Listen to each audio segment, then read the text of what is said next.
I'm gonna love you for the rest of my life. Just love me for the rest of mine.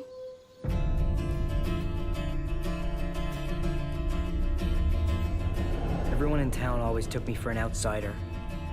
I didn't care. The only thing that mattered was her. And God knows how beautiful it was until that night. You're kind of becoming a bit of a sex symbol, which for some of your fans is kind of weird because we've seen you growing up on screen and now here you are, you know, so Yeah, how do you feel about that? I don't know.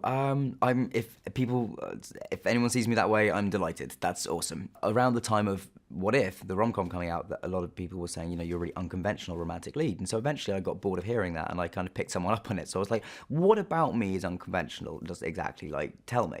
And she said, well, I think it's probably the fact that, you know, we associated you with playing Harry and a young boy for so long. And my immediate response was, well, the male population has had no problem sexualizing Emma Watson immediately.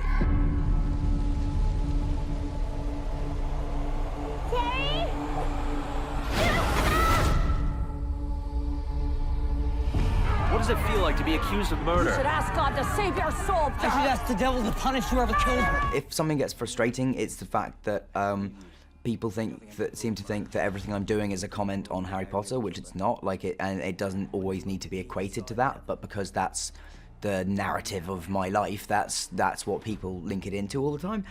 That's a little frustrating. The thing I do find frustrating sometimes as well is that some people seem to think that by wanting to do other things, it somehow means that I am not proud of Harry Potter, which is just ludicrous.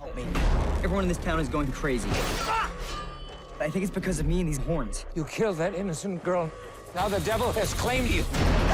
You'd quite like to direct. Is that Yeah. something that you might be doing soon? I don't know about soon, but it's definitely something that I want to do. I would absolutely, completely trust being directed by Dan. I think it would be an amazing experience, and I bet he'll be really good at that. I heard somebody say it in a really good way once, where they said you're an interpretive artist rather than a creative one, and I think it would be nice to be able to sort of do both. I just think he'd be very understanding because he's such a giving actor, so he knows what it means to have an actor that's really giving to you and really heightening a scene for you and making it so that you forget there's a camera rolling. And I think that's only going to be better when you're behind camera if you really understand things like that. I think he'll be very patient too.